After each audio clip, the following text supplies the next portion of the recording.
साथियों नमस्कार, मेरा नाम है एडवोकेट योगेश गौड़। मेरे YouTube चैनल आपके वकील में आपका हार्दिक स्वागत है।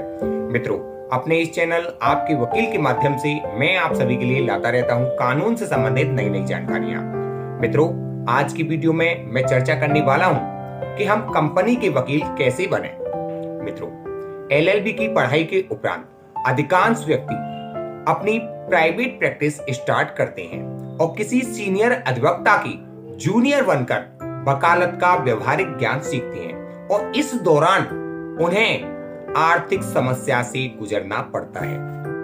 वहीं दूसरी ओर कुछ व्यक्ति LLB की पढ़ाई के तुरंत बाद या कुछ समय बाद कॉर्पोरेट सेक्टर में एज अ लीगल मैनेजर और एडवोकेट एंटर कर जाते हैं और लाखों की कमाई कर अपना जीवन आसानी से व्यतीत करते हैं।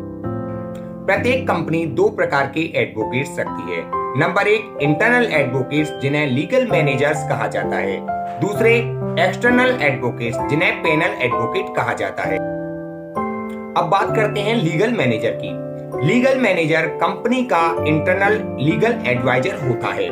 वो कंपनी के प्रत्येक लीगल इश्यू पर अपनी एडवाइस कंपनी को देता है और कंपनी के लीगल वर्क को पैनल एडवोकेट के माध्यम से कोर्ट में प्रोसेस कराता है। वहीं पैनल एडवोकेट कंपनी के कार्य को कोर्ट में प्रोसेस कराता है। लीगल मैनेजर प्रतिमाह अन्य कर्मचारियों की तरह ही लाखों में सैलरी पाता है। यह सैलरी उसके अनुभव पर आधारित होती है। वहीं पैनल एडवोकेट प्रति केस के हिसाब से अपनी फीस प्राप्त करता है। अब बात करेंगे कि कंपनी में एंट्री कैसे होती है। मित्रों, प्रत्येक कंपनी की अपनी एक निजी वेबसाइट होती है जिस वेबसाइट पर कंपनी की सारी जानकारी उपलब्ध होती है। कंपनी इसी वेबसाइट पर वैकेंसीज भी निकालती है। आप वहां से कंपनीज की वैकेंसी देख सकते हैं। वैकेंसीज को देखकर आप अपना रिज्यूम उस वेबसाइट पर अपलोड कर सकते हैं।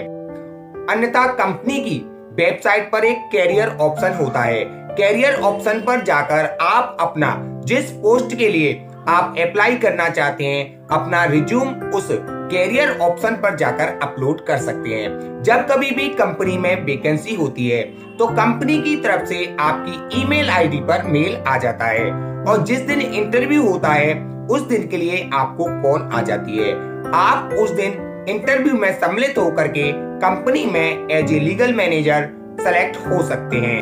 अधिकांश कंपनियां रिटन टेस्ट नहीं लेती हैं, केवल इंटरव्यू कंडक्ट करती हैं। अब बात करेंगे कि जब हम कंपनी में एज ए लीगल मैनेजर और एडवोकेट एंट्री करना चाहते हैं तो हमें किस चीज के अध्ययन की आवश्यकता होती है।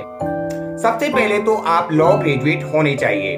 लॉ ग्रेजुएट के साथ साथ आपको civil law, criminal law, consumer law और कंपनी लॉ से संबंधित बेसिक जानकारी होनी चाहिए और आपकी पर्सनालिटी सही होनी चाहिए। आपको हिंदी और इंग्लिश भाषा का अच्छी तरह से ज्ञान होना चाहिए और आपको कंप्यूटर की भी बेसिक नॉलेज होनी चाहिए। अब बात करते हैं कि यदि आपको अपनी प्राइवेट प्रैक्टिस करते हुए काफी समय हो गया है तो आप कंपनी के पैनल एडवोकेट कैसे बन सकते हैं। मित्रों, कंपनी का एक लीगल मैनेजर होता है, वही कंपनी के कार्य को पैनल एडवोकेट तक पहुंचाने का कार्य करता है। यदि आप कंपनी के किसी लीगल एडवाइजर से अपनी जान पहचान बना लेते हैं और उससे कंपनी का काम एज ए पैनल एडवोकेट आपको देने का अनुरोध करते हैं तो वह व्यक्ति आपको कंपनी का कार्य देता है। कंपनी प्रत्येक केस के हिसाब से पैनल एडवोकेट को उसकी फीस अदा करती है। कंपनियों का काम काफी संख्या में होता है जिस कारण कंपनियों से जब मुकदमे आपको मिलते हैं तो अच्छी खासी पेमेंट आपको प्राप्त होती है। इस प्रकार आप कंपनी के वकील बन के अच्छा खासा पैसा कमा सकते हैं। तो मित्रों, यदि आज मेरे द्वारा दी गई जानकारी आपको अच्छी लगी हो तो मेरे चैनल पर कमेंट करके मुझे अवश्य बताएं और आपकी कानून से संबंधित किसी प्रकार की कोई समस्या हो तो मेरे चैनल पर कमेंट करके मुझे अवश्य बताएं। मैं आपकी हर समस्या का निःशुल्क समाधान करने का प्रयास करूंगा। धन्यवाद।